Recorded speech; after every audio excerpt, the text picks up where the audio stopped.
भगवान और किसान। एक बार एक किसान भगवान से बहुत नाराज हो गया। वह भगवान को कोसते हुए कहने लगा कि कभी बाढ़ आ जाए, कभी सूखा पड़ जाए, कभी धूप बहुत तेज हो जाए तो कभी ओले पड़ जाएं। हर बार कुछ न कुछ कारण से उसकी फसल थोड़ी खराब हो जाती है। उसने भगवान से कहा, देखिए प्रभु, आप परमात्मा हैं, लेकिन लगता है आपको खेती बाड़ी की ज़्यादा जानकारी नहीं है।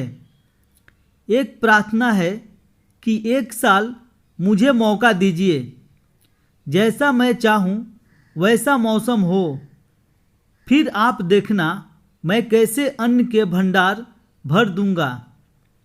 परमात्मा मुस्कुराए और कहा, ठीक है, जैसा तुम कहोगे वैसा ही मौसम दूंगा, मैं दखल नहीं करूंगा।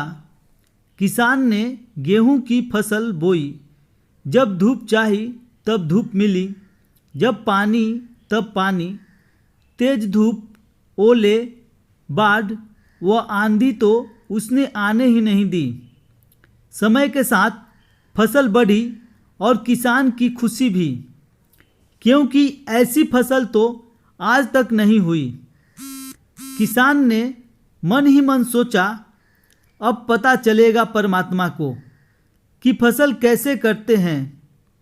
बेकार ही इतने बरस हम किसानों को परेशान करते रहें।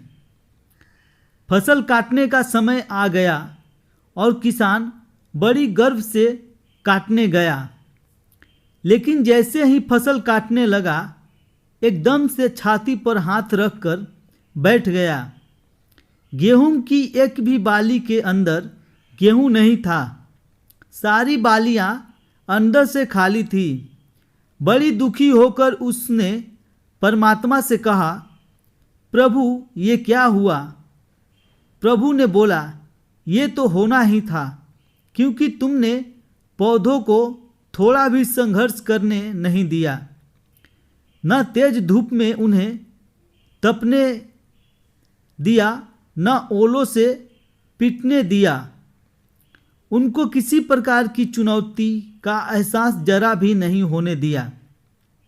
इसलिए सब पौधे खोखले रह गए। जब आंधी आती है, तेज बारिश होती है, ओले गिरते हैं, तब पौधों अपने बल से ही खड़ा रहता है।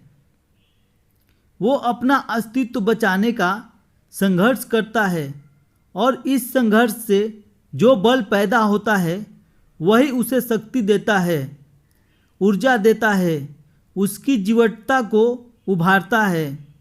सोने को भी आभूषण बनाने के लिए आग में तपने, हथौड़ी से पीटने, गलने जैसी चुनौतियों से गुजरना पड़ता है, तभी उसकी स्वर्णिम आभा उभरती है, उसे अनमोल बनाती है।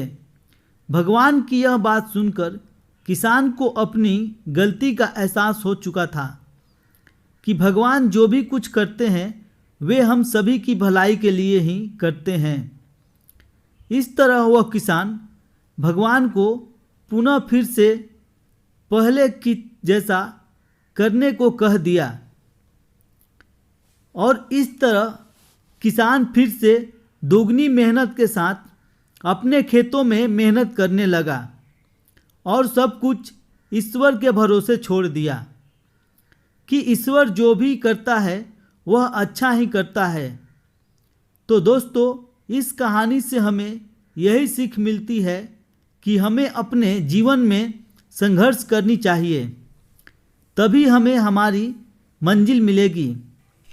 तो दोस्तों, इस तरह की स्टोरी सुनने के लिए हमारे चैनल को सब्सक्राइब करें और शेयर करें। तो मिलते हैं फिर अगले वीडियो में, तब तक के लिए जय हिंद।